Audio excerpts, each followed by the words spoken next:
Está haciendo fiebre, no sabemos qué. La ecografía dice que no encuentra ninguna colección, la tomografía lo descubre. Hay una colección entre asas, ¿no? Puede usarse con contraste oral o endovenoso. A veces es posible, otras veces no. Porque cuando viene un paciente con creatinina elevada no le van a poder meter contraste, pero altísima sensibilidad y especificidad. Pero miren al otro lado las desventajas. Aquí la ecografía, la tomografía no viene al paciente, hay que llevar al paciente. Otro problema es un procedimiento lento. O sea, tiene que mandar un paciente estabilizado hemodinámicamente, porque va a demorar el examen tomográfico.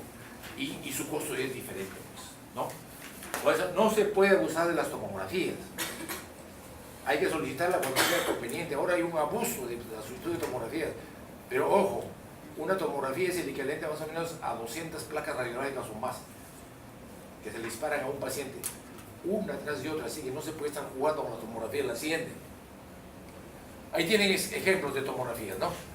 Miren, ahí esto está viendo muy bien el páncreas. A la izquierda está el hígado, a la derecha está el vaso, es decir, en la imagen, porque es al revés, ¿no es cierto?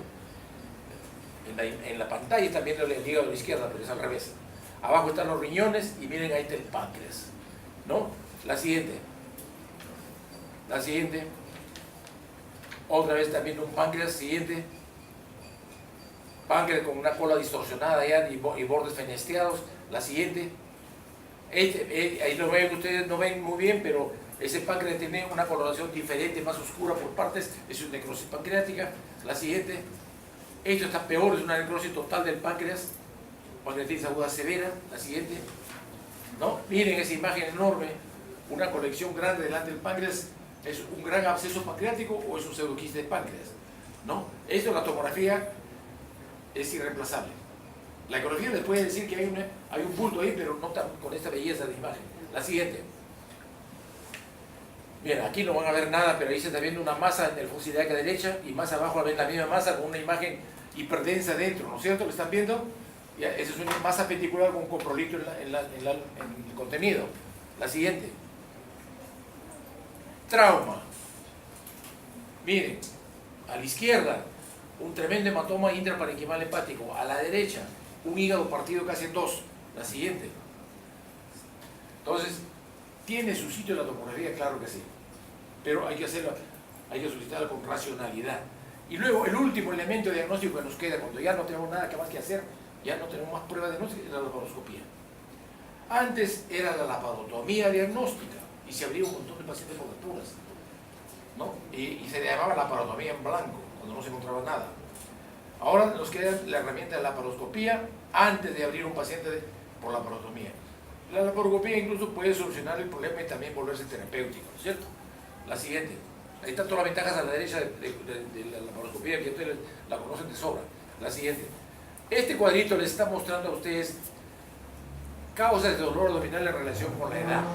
No lo van a ver bien porque hay dos tipos de color ahí, ¿no? Un color oscuro y un color azul claro.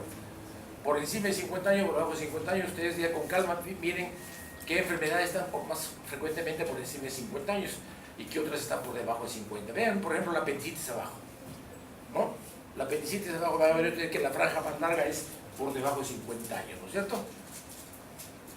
Vean arriba enfermedad diverticular y van a ver que la causa más grande está por encima de 50 años. La siguiente. Muy bien, ahora sí a clasificar el abdomen agudo. Van a encontrar muchas clasificaciones. Utilicen la que quieran, pero lo importante es que la clasificación contenga todo. Si algo se queda fuera de clasificación, la clasificación no es buena. ¿De acuerdo? Esta es una clasificación, pero para su seminario pueden coger otra, no vayan a llevar esta misma como un alumno que fue con mis transparencias al seminario, un robo intelectual. ¿Ya? El más frecuente de los grupos de abdomen agudo es el inflamatorio. Hemorrágico, perforativo, obstructivo, vascular isquémico. El vascular isquémico puede seguir la línea del sangrado o puede seguir la línea del isquemio, puede ser el vascular isquémico. Y abajo los grupos que están en letra más pequeña porque pueden terminar siendo cualquiera de los otros. El abdomen agudo por trauma, por ejemplo, puede terminar siendo perforativo, puede terminar siendo hemorrágico, ¿no es cierto? Y el postquirúrgico que le dije, el de los pacientes ya operados, puede terminar constituyendo un absceso, un sangrado, una perforación o lo que quiera, o una obstrucción. Por cualquier lado puede irse la siguiente. Entonces, Sigue. Vamos a correr porque ahorita no botan. Más. Ahí está. El dolor agudo, el gran síndrome abdomen agudo inflamatorio, que dije que es el más grande en casuística, es el que más tiene como síntoma dominante el dolor abdominal. Por su nombre lo indica, pues ese dolor es agudo inflamatorio, por lo tanto ahí están toditas las citis. Todas las citis que ocurren en la barriga, apendicitis, colecistitis, diverticulitis, pancreatitis, todas las citis están metidas ahí, por lo tanto el dolor es imposible de no encontrar, salvo en casos excepcionales, como dije, paciente en coma o con sección medular, ¿no es cierto? El dolor es creciente, brusco, que no pasa con las horas, y ahí hay una regla casi que se ha hecho una ley que dice uno, cuando un dolor permanece más de 6 horas, piensa que ya es quirúrgico. Puede haber fiebre de inicio, pero generalmente es más tardía. Si hay fiebre de taquicardia, en la defensa y la reacción peritoneal, el examen físico es indispensable que lo busquen. Y este es el arte de examinar. Náuseas y vómitos pueden o no estar presentes. Leucocitosis es un examen que le dije que de cajón debe venir con su hemograma. El hemograma puede venir normal incluso, y la clínica manda, pero cuando viene con leucocitosis y con deviación izquierda nos ayuda mucho. Abajo la punción abdominal, que ya les puse como una alternativa, pueden obtener pus o cualquier otra cosa. Abajo, dale, siguiente. Este es ¿cómo se llama? El sílabus exige que les diga algo de apendicitis. Lo van a ver bastante en los hospitales porque es la causa más frecuente del dolor abdominal. Es la más frecuente en cualquier hospital general y en las emergencias. Fisiopatología. ¿Cómo se comporta la apendicitis? Como una obstrucción en asa ciega. ¿Qué significa eso? El apéndice tiene una sola salida, ¿no es cierto? Para otro lado es como dedo de guante. Por lo tanto, si se obstruye, se convierte en obstrucción en asa ciega. Y eso es irreversible, no hay vuelta atrás al siguiente. Algunos datos anatómicos que deben saber. No les interesa ver los extremos en el tamaño. Sepan más o menos son de 10 centímetros en promedio. ¿No? Lo importante que sepan es que es un órgano que está irrigado por una sola arteria, que es la pendicular. Entonces, cuando esa arteria se trombosa, se acabó el pleito, la apendicitis va a la necrosis. ¿De acuerdo? Otra cosa que hay que tomar acá en cuenta es su variabilidad anatómica. Abajo. ¿No? La más frecuente de las ubicaciones del apéndice es la retrocecal, 65%. Pero puede estar en la pelvis, puede estar interasas. Mira, eso va a quedar ahí grabado así. Y tomen fotos. Ya lo pusiste en la pantalla, ¿no? De ahí lo pueden robar. Entonces, su ubicación puede variar. La siguiente. Incidencia, miren ustedes. Más común entre los 10 y los 30 años. Si ustedes hacen una curva de Gauss imaginaria, la clase de campana, ¿no es cierto? Van a ver que empieza poco en la infancia y termina poco en la vejez. Y la curva más grande de la campana está arriba, entre los 10 y 30 años. ¿Por qué? Porque tiene que ver con su causa predominante, que es la hiperplasia de tejido linfoide. Entonces, el niño nace con poco de tejido linfoide, logra su pico en esos grupos de edad arriba, y luego va disminuyendo el tejido linfoide en la ancianidad. También se pierde el tejido linfoide, por eso que la causa predominante deja de ser importante en esos extremos de la vida. Pero entra a jugar otra causa, que es el coprolito. La siguiente. Ahí tienen. Hiperplasia de tejido linfoide 60%, fecalito o coprolito 35%, con lo cual tienen ustedes el 95% de causas. ¿Sí? Habrá otras causas menores, ¿no? Que se obstruya por una pepa de fruta, o por un parásito, o hasta por una neoplasia, puede ocurrir, pero son rarezas. La siguiente. Tienen que tener en cuenta también cuál es la bacteriología del apéndice.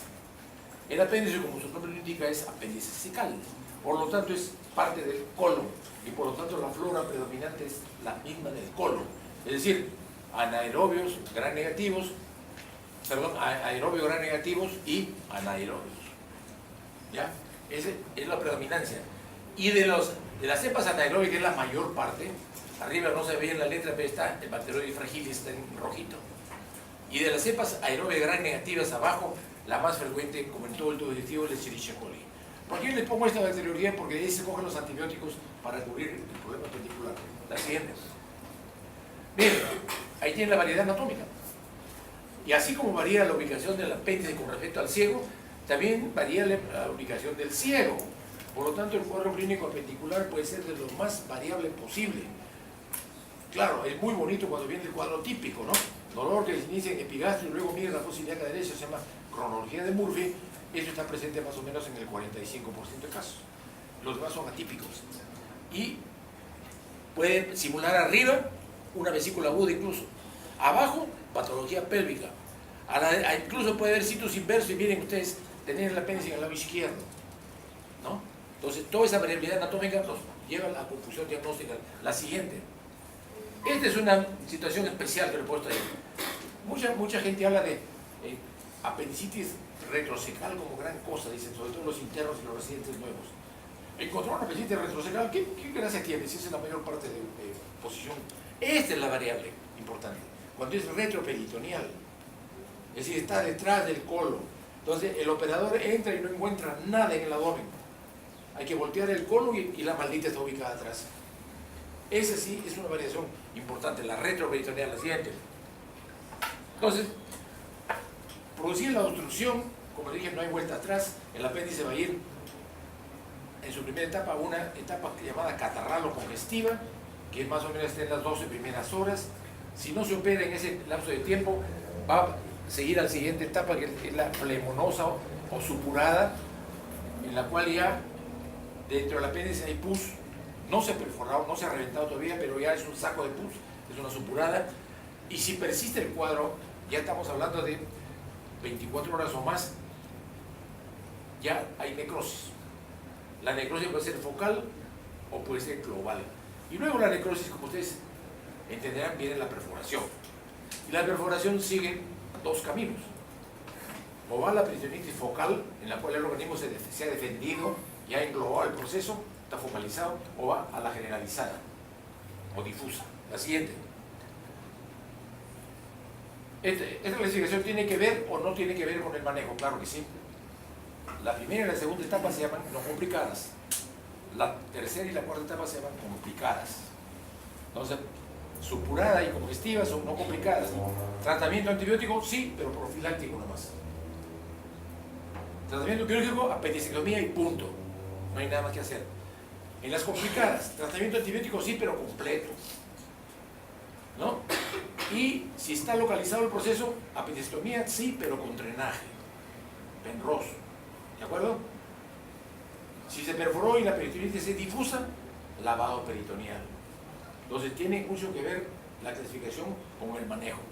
Ven, la otra causa de abdomen agudo importante es la colecistopatía. Ahí están viendo una imagen de la laparoscopía de una vesícula no aguda. Por eso están viendo que está cogida de arriba y se está haciendo un desprendimiento fácil de las adherencias, ¿no es cierto? Es una cirugía electiva de vesícula. Pero lo he puesto ahí para que comparen con lo siguiente. La siguiente. Miren, esta belleza ya que parece mercurio, ya es una vesícula tensa que no se puede ni coger, por eso está punzando para sacar contenido para poder cogerla. Es una vesícula aguda. La siguiente. Este es peor todavía, esto parece Saturno, pero ya ven ustedes que hay áreas de necrosis en la vesícula y está cubierta con epíplo. Eso blanco de abajo es epíplo. Es decir, ya está defendiendo el organismo de una posible perforación vesicular. La siguiente. Y esta es una cochinada. Una vesícula completamente necrosada. ¿No? Causas de abdomen agudo del hipocondrio derecho. La siguiente. Ahí tienen otra causa de abdomen agudo. Lo que están viendo es la tripa larga que se estira ahí. Ven que están haciendo el intestino delgado, ¿no es cierto? Ese es un divertículo de Meckel. Por eso decía, divertículo de Meckel sí es quirúrgico. Y no es de diagnóstico fácil. Uno diagnostica en sala de operaciones porque se comporta igualito que un apéndice. Ahí tienen. ¿Lo ven? Clarito. Divertículo de Meckel perforado en su base incluso. La siguiente. Aquí ven también una peritonitis, de cualquier tipo. Cuando el paciente viene con peritonitis, uno hace diagnóstico ya de peritonitis. Después buscaremos la causa cuando lo operemos. Por supuesto, la causa más frecuente va a ser apendicitis perforada, ¿no? Lejos. Pero ya es una perforación con compromiso de toda la cavidad abdominal. Ahí están viendo la pus en medio de las asas. La siguiente. Abdomen agudo perforativo, otro gran grupo. Básicamente está dominado por la perforación de estómago duodeno por enfermedad acidopéptica y eventualmente perforaciones de otros niveles. Hay perforaciones de intestino delgado, hay perforaciones de colon, por cáncer, por diverticulitis, hasta por cuerpos extraños. O sea, el asunto es que haga una perforación brusca.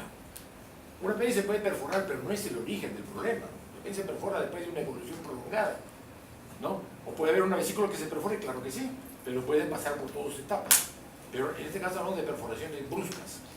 Por eso que el cuadro clínico es diferente. El paciente viene de frente con dolor de tipo puñalada, intensísimo, abdomen en tabla, ¿no? Ustedes lo van a tocar la barriga, el paciente está piedra, no puede, sobre todo cuando es joven, no quiere ni respirar porque le duele, ¿no? Ese es el abdomen agudo de tipo perforativo. Puede haber desaparición de la matriz hepática porque se escapó aire y van a encontrar un síntoma,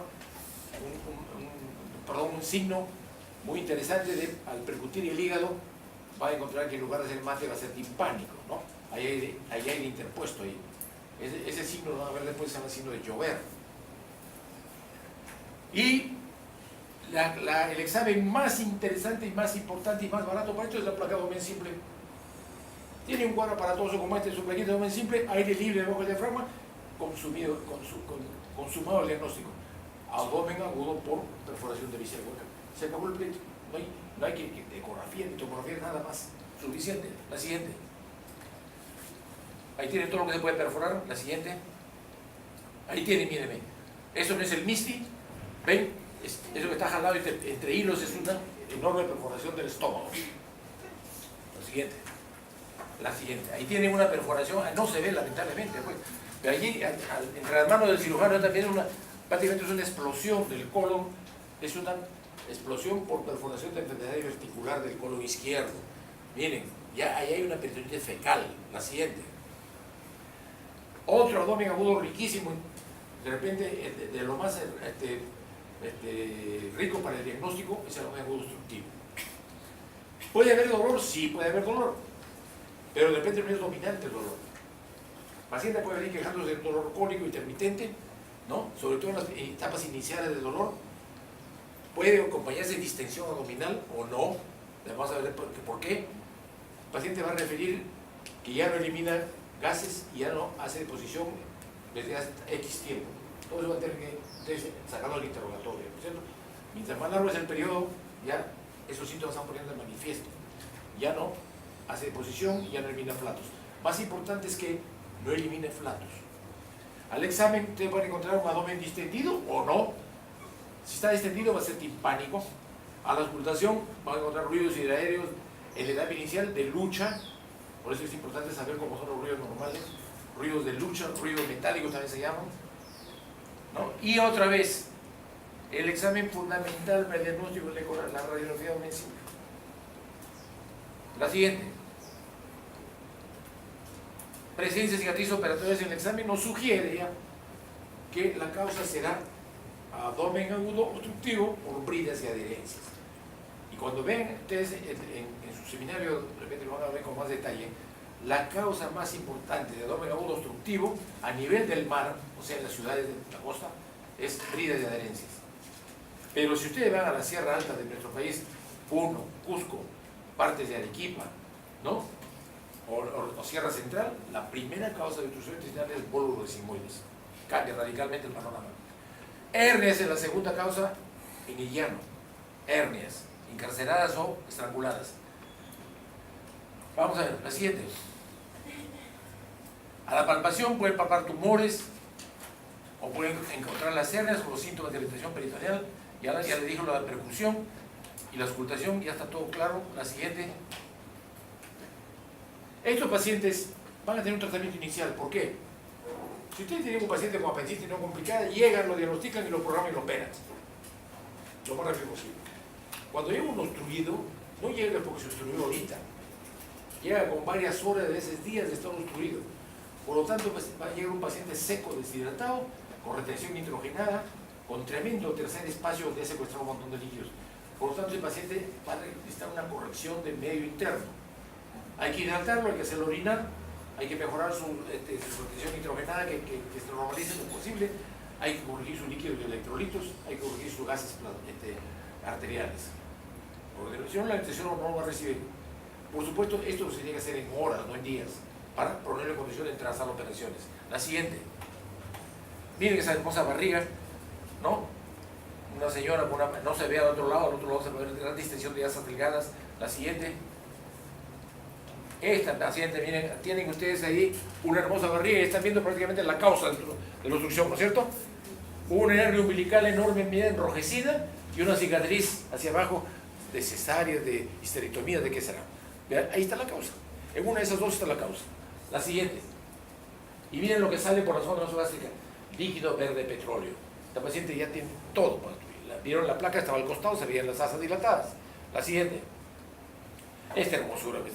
Esta señora no va a hacer nunca Miss Playa, ¿no es cierto? Miren la hermosa hernia. ¿Cómo puede haber una mujer con esa hernia? Pero ustedes dirán que es culpa de ella sola, de sus hijos, ¿de quién será la culpa?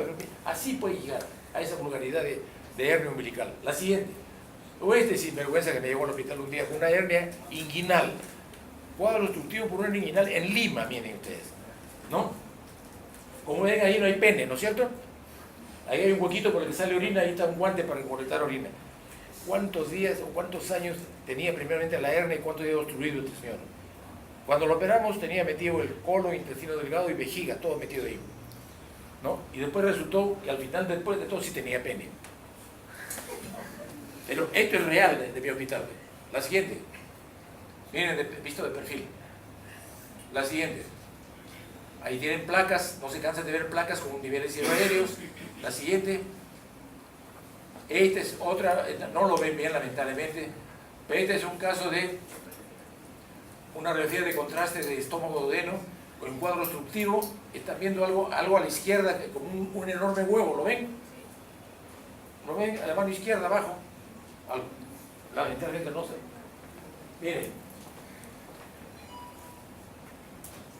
Ese es un cálculo vesicular que se ha pasado al duodeno, ¿no? Y obviamente camino un poco y termino ocluyendo el intestino.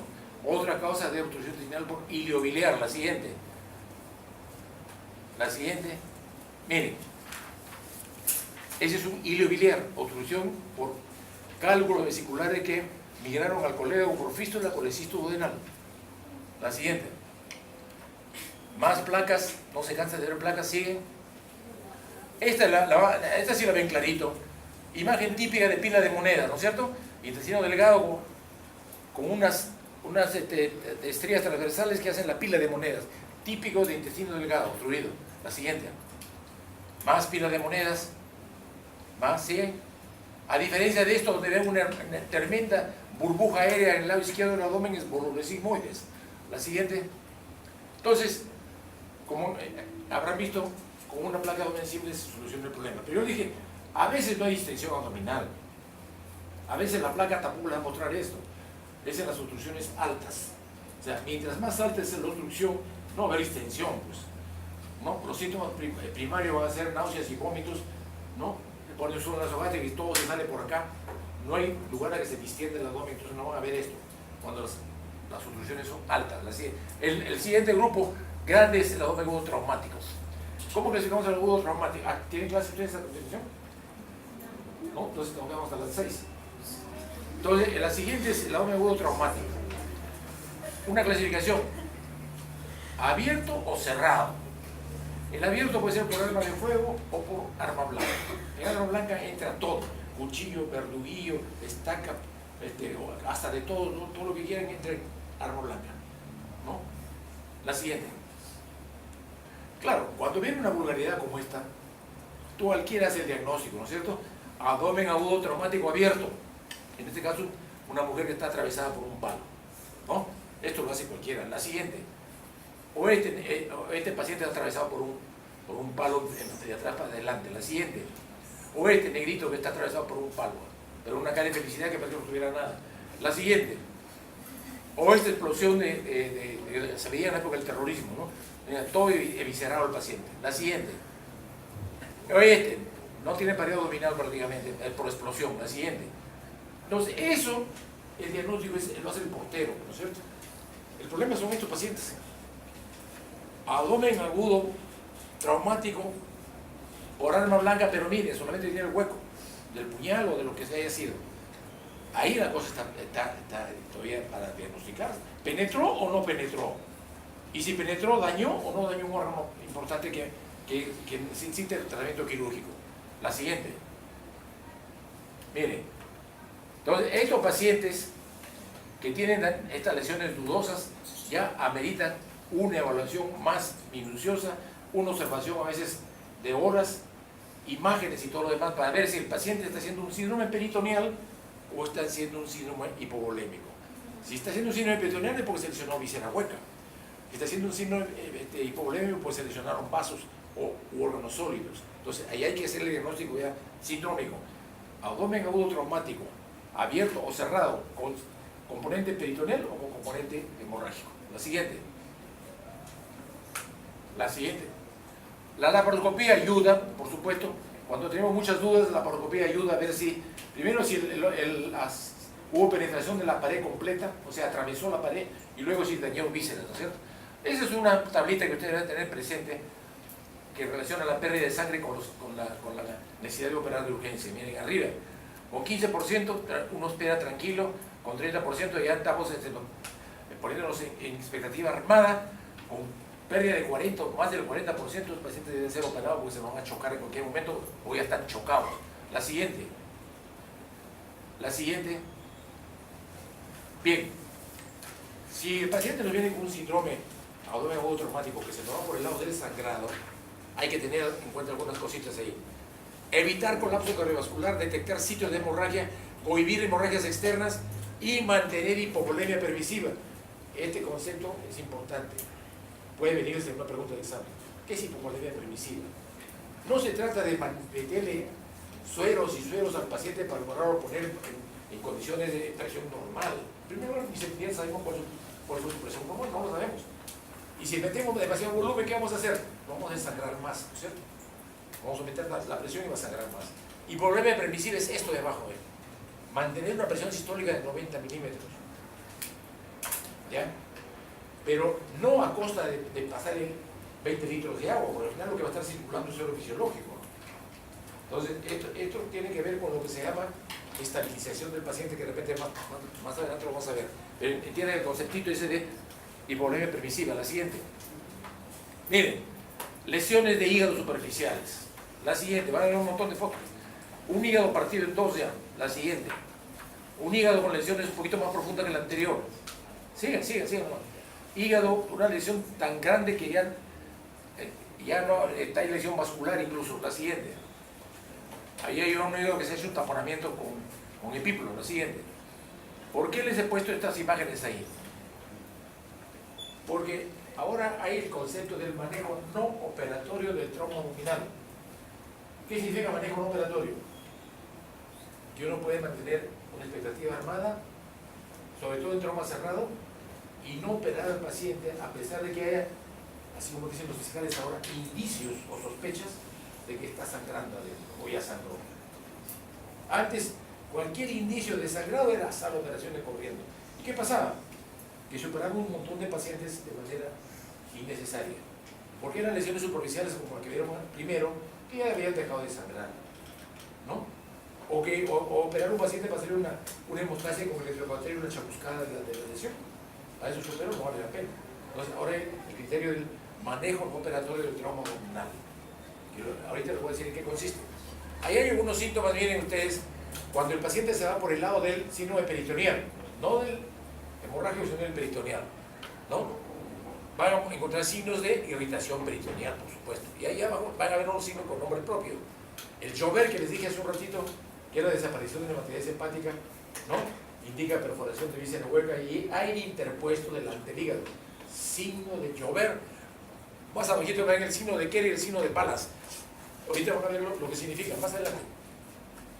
Ahí ya tienen. El signo de llover tiene un equivalente radiológico que se llama el signo de Chilaiditi. Cuando en la radiografía ven ustedes aire delante del hígado, porque se interpuso una víscera o cualquier cosa, se llama signo de Chilaiditi. Es el signo más radiológico. Pero el signo clínico, esa es la percusión, se llama signo de llover. Entonces hablamos de perforación de víscera hueca. El signo de Kerr, el área gástrica, si usted la percute, es simpárica, ¿no es cierto? Porque el estómago es una bolsa. Pero si se interpone una matidez, algo se ha metido delante del estómago. Es el signo de Kerr. Estamos hablando de abdomen agudo traumático, entonces, ¿qué cosa puede haberse metido ahí? Sangre o hematoma, ¿no es cierto? Entonces les distorsiona ya, deja de ser timpánico, se convierte en mate, es el signo de Kerr. Y el signo de Balance, irradiación hacia el hombro izquierdo, como le dije, es el signo del dolor referido por lesión de vaso. Esto les pongo ahí, porque de repente a alguien se les ocurre poner una pregunta en el examen, ¿no es cierto? La siguiente. Ahí tienen fotos de lesiones traumáticas, miren, hay una lesión del meso, la siguiente, una perforación miserable, pero esa perforación miserable por un arma blanca les da ya un abdomen agudo de tipo peritoneal intensísimo. La siguiente, esta ya es una perforación enorme, una lesión mucho más grande del colon. La siguiente, y el peor de todos es el síndrome retroperitoneal. ¿Por qué? Porque los síntomas están ocultos, no son ricos los síntomas que pueden encontrar ustedes en el examen del abdomen, porque el problema está atrás. Entonces no van a encontrar irritación peritoneal tan simpática, ¿no es cierto? Pero la lesión posterior es muy grave porque generalmente pasa un tiempo antes de ser diagnosticada. Y cuando ya nos hacen la consulta porque el paciente está séptico, ¿ya? Es el síndrome retroperitoneal, fiebre, taquicardia, leucocitosis, poco séptico, a buscar. ¿Qué pasó? ¿Qué se nos pasó por desapercibido? A veces incluso el paciente ha sido operado y no se dieron cuenta que había una lesión de órgano retroperitoneal. Por ejemplo, el duodeno tiene una cara peritoneal y una retroperitoneal. La lesión retroperitoneal del duodeno es fatal, pasa por desapercibido. O partes del colon que también tienen cara peritoneal y cara retroperitoneal se perforan y vienen con un cuadro séptico. La siguiente. Ahí tienen una estadística. Esta es extranjera, de los órganos que más frecuentemente se lesionan en el trauma. Miren, ahí dicen que más frecuentemente en el abdomen cerrado es vaso seguido de hígado, ¿no es cierto? En mi hospital es al revés. Más lesiones tenemos de hígado que de vaso. Por supuesto, cuando es lesión penetrante, lo que más se lesiona es intestino, por obvias razones, ¿no? El abdomen en su mayor amplitud está ocupado por intestinos, colon. Entonces, el ratero cuando le mete un cuchillo le mete de frente al centro, ¿no es cierto? O el balazo también al bulto, generalmente agarra pues, vísceras. La siguiente.